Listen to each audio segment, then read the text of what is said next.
Yun guys, ako nga ni po pala si Mel Vlog, tamad pero may pangarap sa buhay. At ngayon guys ay nagkayaan nga ni kami ni Ding, barkada ko na irit, manguhuli kami ng hipon dito sa ilog namin. At ngayon nga ni po pala ay nagaulan-ulan pa nito at nag-aampias-ampias pa yung ambon. Nakaplastic nga ni po pala yung cellphone ko dyan kaya medyo malabo at pasensya na kayo. Yan nga ni po pala yung gagawin namin dyan, yung mga layak-layak sa gilid. Yun ang hulihan natin. At napadaan nga ni po pala kami dini sa may ilog sa amin at nag-anas-anas na nga ni po pala dito at napakalaki na yung anas na ere. At yan nga ni po pala yung mga layak-layak na yan ay napakaraming hipon yan kundi ni sa amin. At nadaanan ko nga ni po pala itong lipa na ito, talaga naman napakasarap nito, ipahid sa kamay. At nung umilaya na nga ni po pala kami ay dali-dali na agad kami pumunta din sa dampanin ko Gigi. At kumiram nga ni po pala tayo dyan ng sima na gagamitin natin panghuli ng hipon. At talaga namang napakaraming huli din natin dito guys, kung sa atin lang ay talaga ng ulam na yun. Talaga sa puntong ito ay tinaan agad ni Boss Trainer dyan yung sima na kinuha natin guys. Ay talaga napakalumoy nga ni pala ng huli agad natin, suso, dalawang suso guys, at wala kaming nahuli dito na hipon. At nung pagilaya nga ni po pala namin ay minadaanan kami na ibon dito guys, fish pa siya guys, hindi ko alam kung anong tawag dito, paki-comment na lang guys, talagang napakabait din ito guys. So nagapantok pa ay maanot-anot din ay ito nga ni po pala ay talagang nanguli ng mga isda din sa amin. At kinulong ko na nga ni po pala agad dyan sa dampan ni Kuya Gigi, doon kami dumaan. Sa part na ito ay fast forward ay nandini na nga ni po pala tayo, nanikop na, takahuli agad tayo na malaki na hipon. At nung dukat ko nga ni po palang pangalawa ay meron na naman, kaso medyo maliit-liit, pero pwede na ito pang ulam guys, ay talagang may akalagyan ka na dyan. Ayo, anong ginhawa nun, ayan nga ni po pala ay napisto na ako ng mga ganda.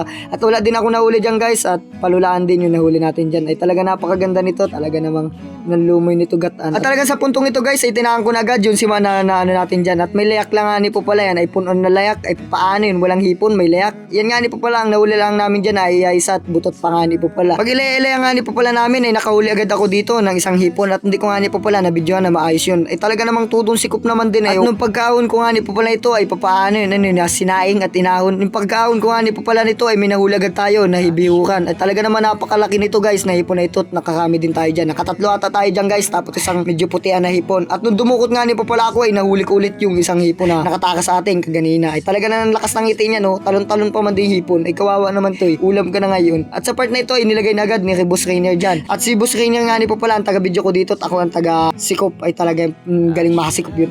Dala pati laman ay. Talaga napakasaya nga ni po pala namin dito, at kala namin walang maghuli. Yun pala ay mayroon mahuli guys. Ay talaga napakarami din namin nahuli. At pagkatapos namin manghuli din dyan guys ay nagligaw-ligaw lang tayo, tapos nagsubok-subok kung may mahuli pa tayo. Marami pa guys, pailay, at marami pa tayo mahuli doon. At talaga namang sabi ko tara, ligo na kita't nag-aambon-ambon na. Sa puntong ito ay sinikupan ko na naman guys ang pagsisima natin. Ay talaga napakalaki nga ni po pala ng huli natin dito na hipon. Ay talaga namang kahit simple lang na butas ay talagang napakalaking hipon na mahuli natin dito guys. Ayan nga ni po pala, nangibabaw na kulay puti. Ay talaga namang sabi ko anong laki isang dangkal ko nadangkal-dangkal ko guys. Ay talagang anong sarap mo ilawok sa mukha. Sa part na ito guys ay nasa ilaya na nga ni po pala kami, talaga napakalakas na ng ulan dito. At uwi na nga ni po pala kami, at baka kami maabutan ng gulping laking baha. Ay talagang pag natakap tayo dito ay patay kita dito, ay papaano hindi kita makakatawid ng kabilang bahay nito. At dali-dali na din kaming umuwi nito guys, ay talaga napakalakas na din, at baka din mabasa yung cellphone natin. At ang kasama nga natin ulang iba dyan, si Rainier Labay. Add nyo sa FB yan guys, walang jowa yan, nalumoy niyan. Ay tingnan naman na yung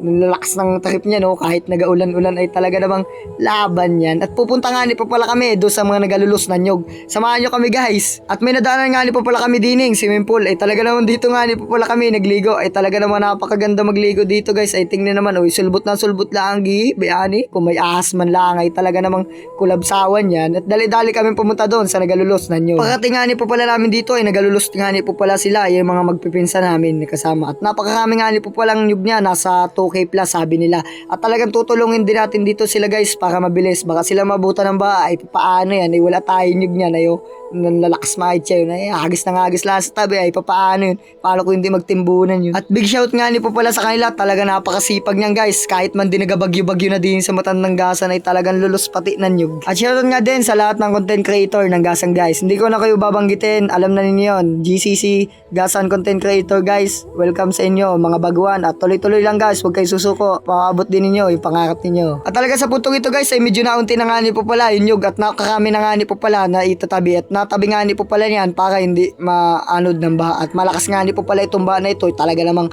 pag idang bumuhos yung paisanin ay talaga namang lulos pati tao dyan pag may sumama. At tumulong nga ni po pala ako at hindi ko na din masyadong nabidyohan. At pauwi na nga ni po pala nito at nabasa na yun cellphone ko nito. At nung pababa na nga ni po pala ako ay talaga nang daing dulas ko din dyan guys. At yan guys, dito na magtatapos ang video. Thank you sa mga nag-follow and share. Mahal ko kayo, mga 10 buwig.